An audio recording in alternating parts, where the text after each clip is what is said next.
कर्ता होते हुए भी अकर्ता हो जाना है। आज का जो संदेश है वो यही है कि कर्ता होते हुए अकर्ता हो जाना चाहिए। यानी कोई भी कर्म करें और किसी भी तरह करें, लेकिन हमेशा उसको ये मानना चाहिए कि करने वाला कोई और है। किसी भी कर्म को करने वाला जब हम ये मानते हैं कि कोई और है, मैं नहीं कर रहा हूं, तो वो कर्म ईश्वर को समर्पित हो जाता है। और यदि कर्म ईश्वर को समर्पित होता है तो वो कर्म कार्य कारण से मुक्त हो जाता है, फिर वो कार्य कारण से मुक्त होता है और ऐसे कर्म से अहंकार भी नहीं होता, अहंकार मुक्त हो जाता है। धीरे धीरे जब ये माना जाने लगता है कि करने वाला मैं नहीं हूं, करने वाला केवल ईश्वर है और मुझे केवल माध्यम बनाया गया है, तो इस कर्म से धीरे धीरे अहंकार समाप्त होने लगता है और एक दिन ऐसी स्थिति आती है कि अहंकार पूर्णतः विनष्ट हो जाता है। तो इसलिए हमेशा ये मानकर चलना चाहिए कि मैं अकर्ता हूं, कर्म करते हुए भी मैं अकर्ता हूं, ये मानना आवश्यक होता है और इसी से अहंकार नष्ट हो होता है। तो आज का जो संदेश है वो यही है। अब रामकृष्ण वचनामृत का पाठ। विजय ने कहा, महाराज, हम लोग इस तरह बद्ध क्यों हो रहे हैं, ईश्वर को क्यों नहीं देख पाते? श्री रामकृष्ण ने कहा, जीव का अहंकार ही माया है, यही अहंकार कुल आवरणों का कारण है। मैं मरा की बना डाली, यदि ईश्वर की कृपा से मैं अकर्ता हूं, यह ज्ञान हो गया तो वह मनुष्य तो जीवन मुक्त हो गया, फिर उसे कोई भय नहीं। यह माया या अहम मेघ की तरह है। मेघ का एक छोटा सा टुकड़ा क्यों न हो, पर उसके कारण सूर्य नहीं देख पड़ते, उसके हट जाने से ही सूर्य देख पड़ते हैं। यदि श्री गुरु की कृपा से एक बार अहम बुद्धि दूर हो जाए तो फिर ईश्वर के दर्शन होते हैं। सिर्फ 2.5 हाथ की दूरी पर श्री रामचंद्र हैं, जो साक्षात ईश्वर है, पर बीच में सीता रूपिणी माया का पर्दा पड़ा हुआ है। इसी कारण लक्षण रूपी जीव को ईश्वर के दर्शन नहीं होते। यह देखो, तुम्हारे मुंह के आगे मैं इस अंगूठे की ओट करता हूं, अब तुम मुझे नहीं देख सकते, पर हूं मैं तुम्हारे बहुत निकट। इसी तरह औरों की अपेक्षा भगवान निकट है, परंतु इस माया आवरण के कारण तुम उनके दर्शन नहीं पाते हो। जीव तो स्वयं सच्चिदानंद स्वरूप है, परंतु इसी माया या अहंकार से वे नाना उपाधियों में पड़े हुए अपने स्वरूप को भूल गए हैं। यह एक एक उपाधि होती है और जीवों का स्वभाव बदल जाता है।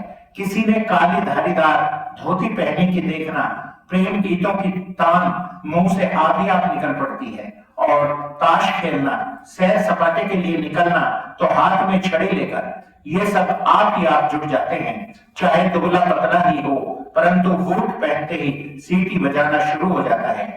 सीढ़ियों पर चढ़ते समय साहबों की तरह उछलकर चढ़ता है। मनुष्य के हाथ में कलम रहे तो उसका यह गुण है कि कागज का जैसा तैसा टुकड़ा पाते ही वह उस पर कलम घिसना शुरू कर देता है। रुपया भी एक विचित्र उपाधि है। रुपया होते ही मनुष्य एक दूसरी तरह का हो जाता है, वह पहले जैसा नहीं रह जाता।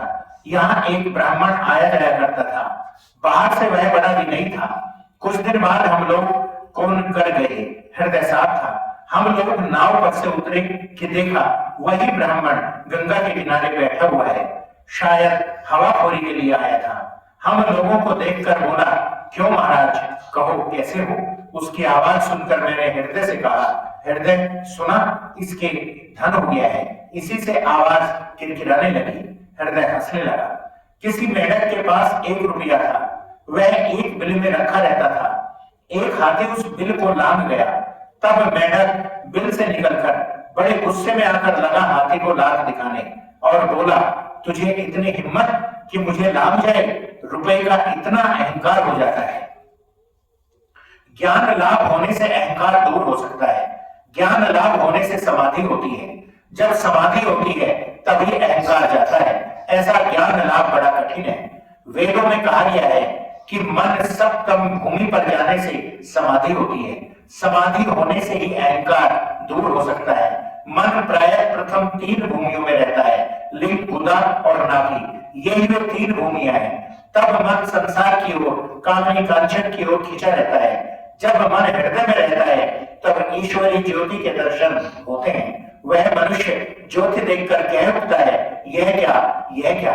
इसके बाद मन कंठ में आता है, तब केवल ईश्वर की ही चर्चा करने और सुनने की इच्छा होती है।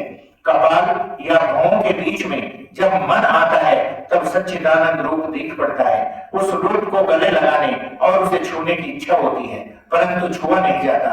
लालटेन के भीतर की बत्ती को कोई चाहे देख ले पर उसे छू नहीं सकता। जान पड़ता है कि छू लिया, परंतु छू नहीं पाता।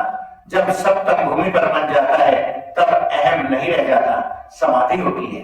विजय ने कहा, वहां पहुंचने पर जब ब्रह्म ज्ञान होता है तब मनुष्य क्या देखता है?